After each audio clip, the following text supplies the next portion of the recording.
deliver fat-soluble vitamins. Another very important aspect of having animal fats is that they provide bioavailable fat-soluble vitamins A, D, and K2.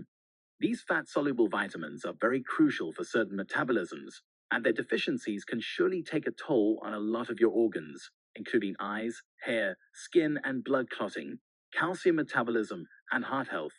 So now that we have its benefits very clear, let us understand how to use it in cooking. Though differences in season, feeding, and location can make a big difference, many people like to consider the type of animal when choosing which animal fats to use and how to use them. You can use animal fat, everything from roasting, frying, or making a bone broth with marrow bones. Other than that, if you have some raw, separated fat, such as beef shade, from around the kidneys, you can use it in other dishes by chopping it coarsely, and then heating it on a medium flame. Save this brown delicious in the fridge and use it later. And you know the best part of it? Animal fat allows us to keep waste to a minimum. And basically, why it's actually something that should be consumed. And I know that there's been a lot of talk about what role carbohydrates should or shouldn't play, and I'm here to make just a little bit of a case for why I think a ketogenically adapted way of eating makes more sense from both a physiological perspective, human physiological perspective, as well as an evolutionary perspective. There we go. So even though we could go back and start talking about, Ice Age humans and the critical role that nutrient and energy dense fats played in more climatologically challenged portions of our evolutionary history, I think it makes sense to really start talking about dietary fat from the standpoint of more neo-Paleolithic cultures. Just to highlight the fact that it doesn't have to be cold out or extreme in some way in order for fat to be playing a critical and fairly central role to the human diet. Now, all primitive and traditional cultures revered and coveted sources of dietary fat. The Plains and Northern Indians used pemmican, over which entire wars were fought. The Lapps, Sami, and Siberians valued reindeer fat. Marsh Arabs and Berbers valued camel fat. The Canadian tribes relish moose fat. Coastal Salish tribes use ulican grease on pretty much everything. Inuit ate large amounts of seal, walrus, and whale fat. The Inus of northeastern Canada coveted caribou fat. Aborigines sought out emu fat and any other kind of fat they could get their hands on. The Maasai consumed lots of high-fat raw milk, and the list goes on and on and on. And, according to the work of nutritional pioneers such as, Weston Price, mental and physical illness were virtually completely unknown in these cultures. And additional sources of dietary fat, and fat-soluble nutrients included things like egg yolks, organ meats, insects, fish heads, and shellfish, as well as some nuts and seeds. So it's really clear that fat played a very, very important role in early diets. Now, these diets would also have been especially rich in fat-soluble nutrients, and according also to nutritional pioneers like Weston Price, pretty much 10 times more than what our diets actually include today. And I think that's something that's not only overlooked, but something, overlooked when we're discussing these things from a macronutrient perspective. But these critical fat-soluble nutrients, they use intracellular signaling pathways that initiate or modify our gene expression. They play really, really important roles. And they've been shown to have this direct effect on gene transcription. So they have a uniquely powerful role to play. And I think an argument could be made for why dietary fat might be even more important to us now than it was in our distant past, based on that alone. Now, here's something else that's also underappreciated and underdiscussed, that large mammals are basically designed to obtain the majority of their caloric intake from fat. And despite being our most herbivorous cousins, gorillas actually obtain a minimum of 65 to 70% of their daily caloric intake from short-chain saturated fatty acids, butyric acid, from bacterial fermentation of the dietary fiber that they consume. So they're actually getting almost no calories from carbohydrates per se. They're relying on these things. And even ruminants that supposedly are eating a carbohydrate-based diet obtain 70 to 80% of their caloric intake from these same short-chain saturated fatty acids, not carbohydrates. And also, compared to large-bodied apes, we have this enhanced capacity to digest and metabolize higher fat diets. Our GI tract, with its expanded small intestine and reduced large intestine, is quite different from that of chimpanzees or gorillas. We've got like 25% of the lower GI tract of the colon of, say, a chimpanzee, which is supposedly our closest cousin. And this is consistent with the consumption of what is termed in the literature a high-quality diet, which is basically a diet high in animal source food, particularly protein and especially fat. So, of course, your brain actually runs better on fat. The brain makes up maybe 2 to 5% of your total body weight. Well, maybe a little less if you happen to be a politician, but it uses a whopping 20 to 30% of our total caloric intake, which is massive. We were literally born to rely on dietary fat as our primary source of fuel. There's an author in the Journal of Neuroscience Research here that states that once the onset of suckling takes place, ketone bodies become the major fuel for brain development. In the textbook Basic Neurochemistry, the authors state that, quote, cerebral utilization of ketones is increased more or less in direct proportion to the degree of ketosis. Significant utilization of ketone bodies by the brain is normal in the neonatal period. The newborn infant tends to be hypoglycemic, but becomes ketotic when it begins to nurse because of the high fat content of mother's milk. Notice they're not saying the baby starts burning sugar for brain fuel as soon as the lactose shows up. No, they're saying that the brain becomes ketotic when it begins to nurse because of the high fat content of mother's milk. And apart from coconut oil and palm kernel oil, the richest natural source of medium chain fats, the most ready source of ketones is human breast milk. So fat and ketones play essentially central roles in the optimal composition and function of the human brain. So fat, fat in general makes up roughly 80% of the human brain and nervous system by dry weight. Now, roughly 50% of this is saturated fat, evil saturated fat, right? 11% evil arachidonic acid. About 25% of the fatty acids making up the human brain is docosahexaenoic acid, this elongated omega-3, storage form of omega-3 found in animal source foods. Fully 25% of your body's entire repository of cholesterol is found in your brain. And it sure as heck needs to be there. Your brain cannot function without optimal cholesterol levels and without a good deal of it. According to the respected ketone researcher, Dr. Richard Veach, ketone bodies from dietary fats in ketogenic diets may not only treat, but also prevent Alzheimer's disease. Quote, a ketogenic state results in a substantial 39% increase in cerebral blood flow and appears to reduce cognitive dysfunction associated with systemic hypoglycemia in normal humans. Okay? This isn't just for sick people. Human brain growth is completely dependent on dietary fats, particularly the 20 and 22 chain carbon fatty acids, DHA and docosahexaenoic acid and arachidonic acid. In other words, dietary animal source fats. And humans allocate, of course, a substantially larger share much larger share of our energy budget to our brains than do other primates and other mammals. And things like fruit would have only been seasonally or climatically available to us. And, compare it again to the large-bodied apes, we have this enhanced capacity to digest and metabolize higher fat diets. And it's one reason why we have a gallbladder, and it certainly appears to what we are designed to do. And again, without this metabolic adaptation, Homo sapiens could not have evolved such a large brain. Never would have happened. So this is very cool, I think. This is a plot of relative brain size versus relative diet quality for 31 primate species, including humans.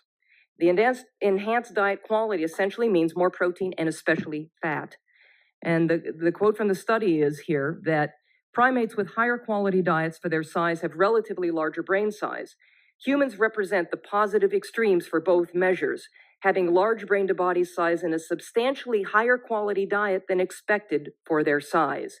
So here we are, way out on this limb of our family tree, and nobody else even comes close. From the journal Prostaglandins, Leukotrienes, and Essential Fatty Acids, another article written by Richard Veach, the effects of ketone body metabolism suggest that ketosis may offer therapeutic potential in a variety of very different and common and rare disease states. The large categories of disease for which ketones may have therapeutic effects are: number 1, diseases of substrate insufficiency or insulin resistance; number 2, diseases resulting from free radical damage; and number 3, disease resulting from hypoxia. That's covering a lot of bases. And also, there's ample evidence of ketogenic diets specifically offering benefit in type 1 and type 2 diabetes, metabolic syndrome, neurological impairment of all kinds, autoimmune disorders, cardiovascular disease, Parkinson's disease, epilepsy, kidney failure, brain cancer, and other forms of cancer, as well as even heart failure. My question is, why wait till you get sick? You know, there's no real evidence that a well-adapted ketogenic state is harmful in any way, and it provides such a rich range of benefits. In this article in Pediatric Neurology, the evidence suggests that the ketogenic diet has neuroprotective properties in diverse models of neurodegenerative disease. Again, why wait? I ask you, why wait? From the article by George Cahill and Richard Veach in the Transactions of the American Clinical and Climatological Association, the authors state that D-beta-hydroxybutyrate, the principal ketone in starving man, displaces glucose as a predominating fuel for the brain, decreasing the need for glucose synthesis in the liver and kidney, and accordingly spares its precursor, muscle-derived amino acids, for all you athletes out there. And recent studies have shown that D-beta-hydroxybutyrate, the principal ketone, is not just a fuel, but a superfuel, more efficiently producing ATP than either glucose or free fatty acids. Do you like muscle? Well, a well-formulated ketogenic diet and well-adapted ketogenic state, and these are the key phrases, they'll spare lean tissue mass by sparing protein from being utilized or converted to glucose and utilized for energy during hypoglycemic states. It also improves your efficiency of protein utilization, reduces nitrogen excretion, and it provides better maintenance of and even increases circulating branch chain amino acids, leucine, isoleucine, and valine. And as there's less a need to use them as fuel while operating in a ketogenic state. And by the way, the main driver of muscle protein synthesis is not insulin, but the availability of essential amino acids, in particular leucine. Also, if you're wanting to consume sufficient protein, if you can consume sufficient protein after a workout, adding extra insulin-provoking carbs is not going to improve your anabolic response. Okay. In the metabolic fuel duel between glucose and ketones, there just isn't much of a contest between which ought to be your primary choice. Now, for just a moment, consider the role that carbohydrates and fats have strictly from the energy that they provide us with. Obviously, we're much more than just a heat engine. We're a complex metabolic chemical factory. You had to heat your house using nothing but a wood stove. What kind of fuel is going to work best for you? Well, carbs are basically analogous in this metaphor to kindling on our metabolic fires. So your whole grains, beans, brown rice, sweet potatoes, etc., as the complex carbohydrates we're supposed to be basing our diet on according to the U.S. Department of Agriculture's food pyramid, these can be viewed more or less as twigs on that metabolic fire. White potatoes, bread, cereal, white rice, sugary snacks, and all of that are basically the equivalent of throwing paper on that metabolic fire. In fact, white potatoes, white rice, and those pesky, supposedly safe starches, and cereal can do this even faster than table sugar. So we can relegate that to being like confetti. And of course, alcohol, particularly the sweeter alcoholic beverages and even wine and beer, and this includes stuff like sugary beverages, juices, sports drinks, and all of that, are really the equivalent of putting lighter fluid or gasoline on that metabolic fire. So if you had to heat your home using nothing but kindling, you could do it. You could do it. And lots of people do it every day. In fact, probably 99% of America does this every day. But you'd be basically sitting, you'd have a stool pulled up in front of this little wood stove here. You'd have this shoved up here with the doors open. You'd be grabbing handfuls of twigs and paper, squirting lighter fluid on there. Have a constant preoccupation with where that next handful of fuel was coming from to keep that fire going. And what's that metaphorically equivalent result? Basically, it's a constant preoccupation with carbohydrate-based foods and snacking. Consider the considerable advantages of using that nice big fat log, in other words, fat, on that metabolic fire. Is that primary source of fuel? Fat burns aerobically. In other words, it works most efficiently for 99.99% of everything you do during a given day that requires breathing. It burns in a more prolonged and sustained. The rest of us had landed into high fat carnivore. For me, it was just how I felt. That's what got me on that road. But having your book and understanding why that was, Why? oh my goodness. Well, let's give an overview. Why is fat so important? Oh, because it makes your brain and it makes all your steroid hormones. So, I mean, if you look at the steroid hormone cascade, cholesterol, which is only animal fat, they're all made from cholesterol. All our steroid hormones are made from cholesterol. So the interesting thing in between each hormone, if you look at the hormone cascade, you start with cholesterol, you go to pregnenolone, and down the line on the left side you have the cortisol, aldosterone, which is basically the immune system and the stress response. On the right side you have the sex steroids, so testosterone, progesterone, testosterone, estradiol, estrone. You can't make enough of those if you don't eat animal fat. And you can't regulate the aromatization of turning one hormone into the other without having adequate thyroid function. So that was just huge for me. So I just changed how I ate because I was 52, went into menopause. And so I've been eating this way for 8 years. I'm 60 now. Awesome. I'm 50. I just turned 52. That's such good news for me to hear. Adrenaline, the thing about adrenaline is that we have to make energy. We wake up in the morning, we're supposed to wake up with a good amount of energy because that's when our cortisol levels are supposed to be higher. But throughout the day, they're supposed to go down to reach a nadir at about, 8 o'clock at night or 7, 8 o'clock at night when melatonin is supposed to be produced. So people who exercise at night are totally messing everything up. And so I did that. I over-exercised for a long time. And that's really something that has to be, anything that causes adrenaline is going to provoke a stress response in the body. Absolutely. It turned out to not be sustainable and I just didn't feel good. And so when we're kind of having these discussions of enough of this and enough of that, it's like your body really responds to, getting behind on that. And what's interesting is all of the issues that you're telling me about fat and protein, we need enough of both, right? And so, but when people say this term nutrient dense, for some reason, they think that applies to that protein. Yeah, is the nutrient dense and that fat is the energy dense when they say energy. And so, what's going on?